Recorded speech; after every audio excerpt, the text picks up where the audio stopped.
does have the blind spot detection system. It also has the ability to power fold the side mirrors. There's 2 presets here for the driver's seat. And the driver's seat one-ups the passenger by having a 4-way lumbar adjustment. That's about it. But yeah, these are pretty comfortable seats actually. Heated and cooled, looking nice as well. There's plenty of room here in the front. I mean, I'm 6 feet tall and I feel like I've got too much room really. I do have to pull up the seat a little bit to get comfortable. Now it has the power tilt telescoping steering column and a fairly comfortable steering wheel. Leather wrap, slight flatness on the bottom there. Good thickness. It just overall feels really good. Has the paddle shifters across the back. It has the regular buttons here, volume for the radio, change to the tracks. You have some functionality with the screen here instead of the gauges. It is gauges, but it's also a screen. And then here on the right side is the cruise control, voice recognition, and the adjustments there. You have different views that you can use here on the screen. So you can change the meter view to more of a dial, just a regular dial like this. Also, when you scroll left and right, you can see it's part of a menu system. So you can get different information that keeps there, that stays there in the center. So you can see the variable compression turbo. You can keep an eye on what's going on with that. It's kind of interesting. And then you have your driver assist systems and all your settings here, which you can go through and customize the vehicle here. Infiniti has pretty much standardized their touchscreen displays now. So you have the icons here at the bottom. You can also swipe through here on your home screen, get more information. And then you have information, audio, satellite radio. You can also change your source. AM, FM, satellite radio, USB 1, USB 2, Bluetooth audio, Apple CarPlay, and Android Auto.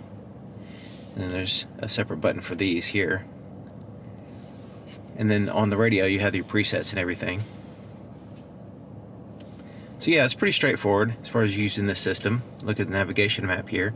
You can make the navigation map larger by hitting that button, which is very handy because this little sidebar kind of gets in the way sometimes. You have a physical volume knob, and you can also seek through tracks and stuff like that. So you have additional buttons down here, redundant buttons, I guess you can say. And also you have the heated steering wheel. You have heated seats, heated and cooled seats here as well. And they're a 3-stage. The way these buttons work, they're kind of like soft touch buttons, but you have to press them and have this little vibration every time you press them. So you have to kind of push in hard. If you just kind of swipe your hand across here, it's not going to do anything. You actually have to do an intentional press on these buttons. Now you can adjust the temperature for the driver and passenger here, and all your different climate control functions are here as well. You can also adjust the rear climate if you need to. There is USB ports here for connecting with the system as well as charging your phone. There's a wireless charger which works really well with my phone case, which is kind of thick, so it charges every time. And it also has a very rubberized bottom, so my phone stays in place and it doesn't slide around, and it's kind of angled down as well, which isn't really the best for a weak signal. Like if you're in an area that doesn't have the best signal, it kind of tucks away your phone. But you know, for most areas fine, but it definitely charges, and that's the biggest thing about this. Some vehicles, I put my phone on the charger, and when I get to my destination, it didn't even charge. The light came on, and then it went off, and I didn't notice, and then, or starts flashing or whatever, and you know, and then I realized I didn't even charge my phone the whole time. So this one is reliably charging my phone every time. So there's the start button, different drive modes, which you can select. Has Eco, Auto, Sport, and Personal. Go all the way to the bottom is snow, kind of hidden there. So you can turn off the idle stop here. Electronic parking brake is here.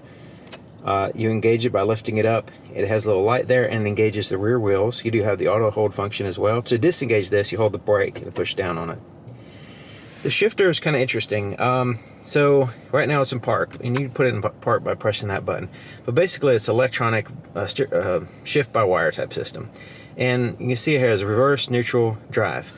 So what you do is, let's go to reverse. So we lift up, push that button and lift up on it. Like so. You kind of have to go past a little bump there. And then that way your parking sensors will be active, but also you have the parking cameras here. The camera system is excellent. You get the front and back views, and just looks really good. You have the top-down view and everything. All right, so let's go to put it in neutral. It's not like you just kind of slide it, right? It doesn't really work that way. You have to kind of press it in the middle position, hold it there for just a brief second, then it'll put it in neutral. So let's go ahead and put it back in drive. And then when we turn on the camera here, you can see the front view instead of the back view on the camera system. Once again, excellent camera system. All right, so and at any time you can always push it back in park. But it does have a manual mode that you can use with the paddle shifters here. So when you're in drive, you can pull it down again, it'll go down into manual. All right, so you can make selections here on this in addition to the touchscreen. So you can hit audio, so you can hit audio, it pops up there. And then you have the menu button, which is the main one. And then your map voice, you can turn that on or off very quickly, that's nice. Camera, and then you have a back button. And then you have this dial, and then make selections, up, down, and all that stuff. And you can make selections going up and down, and you press in for OK. So right now we're on the home screen, and you can see the little icons there. As I move the dial, it goes through and makes different selections here, and then you can press on the one that you want. So it makes it a little bit easier to navigate if you don't want to lean forward, and also it's kind of up there a little ways. So if you want to make a quick selection or have something at the ready, and then you can make the selection here, it could be very convenient for that. Cup holders are here, and it has a little rubberized. I really like it's a little tiny thing that I kind of focus on, probably a little bit too much, is the little rubberized surfaces on the bottom of pockets. Like this one, you can take it out, clean it, put it back in. But this has these little textures right here, and they do a really good job of keeping things sliding around. Because when I'm driving, if there's something in a pocket, in a compartment or something like that, and I'm driving, and every time I turn, it's like sliding back and forth, and it's on a smooth surface and rattling and making a bunch of noise.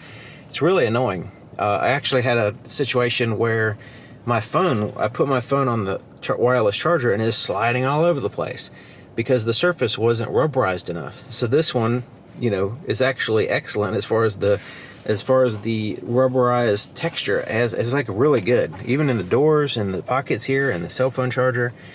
So yeah, really happy with that. The armrest is kind of rubbery soft, not like a pillow. It's like a little rubbery feeling. And then it has the stitching there, and you press that. I like the way it's kind of seamless in a way. It's there's no up bump, it just kind of waves up. Press that button, and it's kind of spring loaded, so it doesn't like flat back down on you, and it kind of slowly lifts up. Kind of neat touch there. And then there's these little pillar shelf areas, 12-volt power supply, and then a felt lining. The entire compartment's felt lining. I got my business cards in the way. There's this little drop pocket in there. I don't know if you can tell. Kind of drops down in there. So, not sure what that is for. But, kind of goes all the way across there. It's hard to see because the felt lining is all black. But yeah, pretty interesting design. There's a little clip here, place to put a pin or a tire gauge, that kind of thing. And there is actually places for wires to go in and out of the compartment. They're right here on the side. So you can see right there. I'm going to open it up. You can see a little dimple on that side, on this side. So if you need the wire to go in and out of this compartment, you can, put it through there without getting pinched. It has an auto dim rearview mirror. It has a HomeLink garage door opener controls here on the bottom. So up here we have a place to put your shades, and it's kind of rubbery soft in there. And yeah, it's kind of like this rubber insert that's in there. And then you have these, all the interior lights you can turn on with this button, or you can have individual reading lights here and here. This is roadside assistance. You have this little ambient light that shines at night down in the center of the center console area. And then you have the shade and the sunroof buttons. We'll get to that in a second. The visor has a little clip right here, has a mirror with lights. It does extend out and does a pretty good job there on the side. But yeah, the headliner is the same black as the visor basically. So this one has a panoramic sunroof, and the shade covers 100% of the light. So we can move the shade back. Press it again, it goes more. And we can tilt up the glass or move it back. So there's moving it back there. Press it again. All right, as far back as it goes.